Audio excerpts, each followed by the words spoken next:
Ok, vamos a continuar con Gálatas en el capítulo 3 y 4. Si estoy un poquito despeinado es porque me mojé hoy y ya el pelo se quedó así. Pero bueno, eh, empezamos con el capítulo 3. Este capítulo para mí tuvo 4 puntos importantes y es que Pablo empieza hablando de que el Espíritu no nos es dado por la ley sino por la fe en Jesús, y seguimos en el tema de como las diferencias entre lo que era la ley y el nuevo pacto. Dice que el Espíritu Santo no nos fue dado por la ley, sino por la fe en Jesucristo y en su resurrección. Y esto me parece importante porque en estas épocas en las que estamos viviendo tantos temas de religiosidad dentro de las iglesias, no podemos perder de vista esto, que no se nos da, el Espíritu Santo no vino a nosotros por, mm, por arrodillarnos o por levantar las manos o no sé, tantas vainas que nos hemos inventado nosotros, ni siquiera por ir cada domingo a la iglesia. Nos fue dada simplemente porque creímos en Jesús y porque decidimos hacerlo nuestro Salvador, no aceptarlo como nuestro Salvador.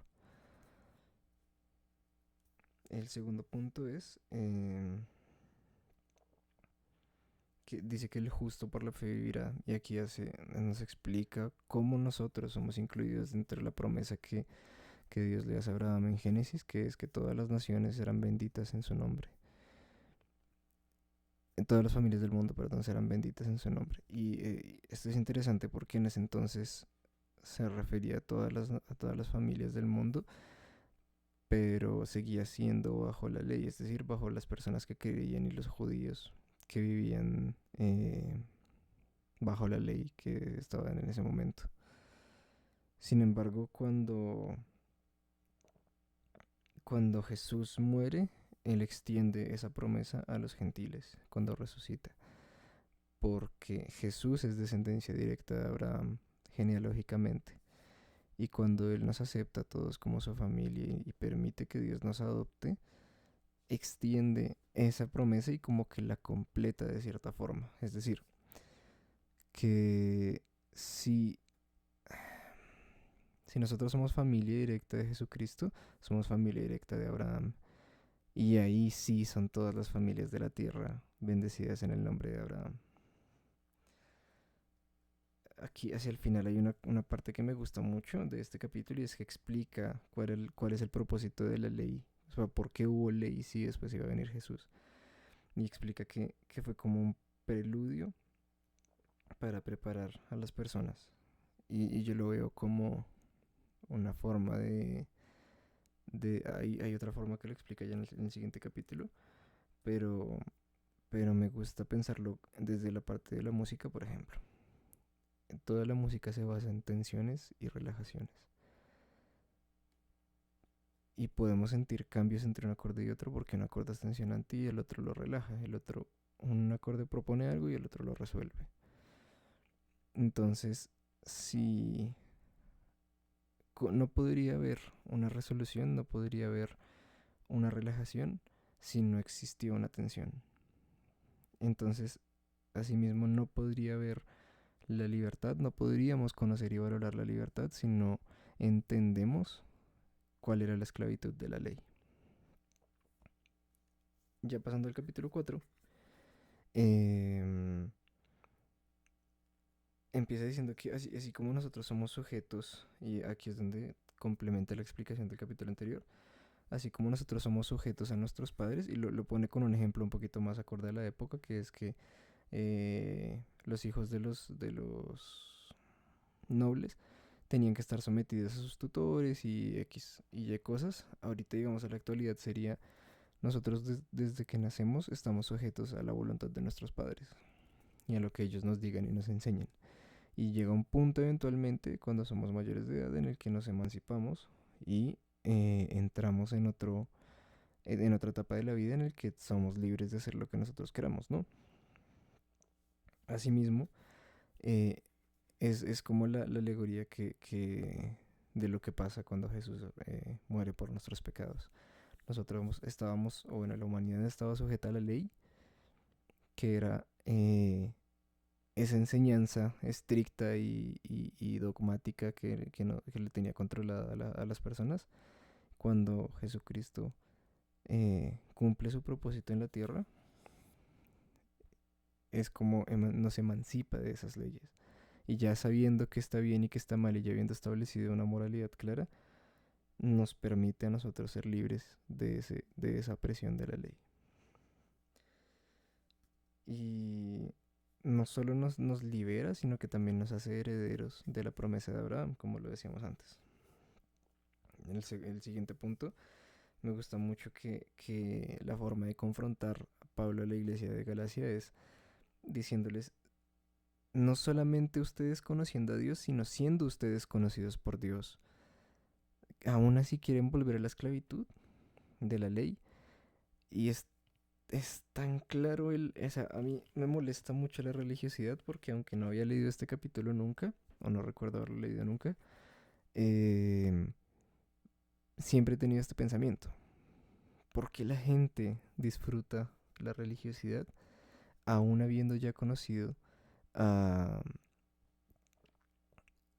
ese Jesucristo que limpia todo eso? No tenemos que seguir esas normas porque Jesús ya las quitó por nosotros, ya abolió todo el antiguo pacto. Y me sigue sorprendiendo que las personas se siguen aferrando a ese antiguo pacto aún dentro de la iglesia cristiana en ciertas cosas o trayendo la religiosidad, eh, aún ya teniendo la salvación por fe. Eso me parece interesante. Y ya para terminar, eh, también me pareció muy interesante que es una de las primeras veces que he visto que la Biblia se autorreferencia a sí misma tan explícitamente. La Biblia es un libro autorreferencial, es decir, que cruza muchas de las cosas que, o sea, nunca se contradice, por decirlo de otra forma. Entonces, de hecho, es una de las cosas más interesantes de la Biblia y uno de los argumentos más válidos para darle veracidad, que la Biblia no se contradice en ningún momento y se referencia a sí misma, habiendo sido escrita a lo largo de muchísimos años por más de 40 autores en diferentes épocas, países, puntos del mundo, etcétera. Y en esta parte se autorreferencia hablando de Abraham.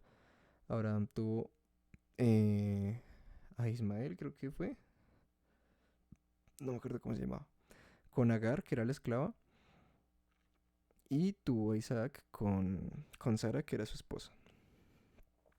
Y entonces nos explica Pablo que, que es una forma de representar a Agar el viejo pacto y Sara el nuevo pacto. Sara era una persona libre, Agar era una persona esclava, pues que vivía bajo la esclavitud. Y entonces él nos dice, todos nosotros somos lo que sería el equivalente a ser el hijo de Sara, porque todos nosotros vivimos en la libertad que nos da la gracia, ¿verdad? Y nos hizo, esa gracia nos hace hijos, eh, no solo de un nuevo pacto, sino de la libertad directamente. Y la libertad es Jesucristo. Y me parece chévere que lo explique de esta forma porque nunca lo había visto así. Y se autorreferencia a la Biblia de una forma como muy clara. Y Pablo lo explica de hecho de una forma muy terrenal para nosotros. Y nada, me parece chévere eso. Me parece, ya para concluir, que estos dos capítulos hablan mucho de lo que es el amor de Jesucristo explicado desde el antiguo pacto, en contraposición al nuevo pacto. Y creo que es eso, recordar que aunque la religiosidad está tan presente en las iglesias y en nuestra vida en general, porque religiosidad también es ir cada domingo por rutina y es servir cada reunión también por rutina. Y religiosidad es arrodillarme porque toca arrodillarse o levantar las manos porque toca levantarlas. Eso es religiosidad. Aunque la religiosidad sea tan presente ahorita, no podemos perder de vista que todo eso ya fue quitado por la sangre de Jesús. Y eso a mí me habla de amor. Eso es todo. Un abrazo. Nos vemos el viernes con los últimos dos capítulos de Gálatas y les contaré qué sigue porque se vienen cosas bien intensas. Un abrazo.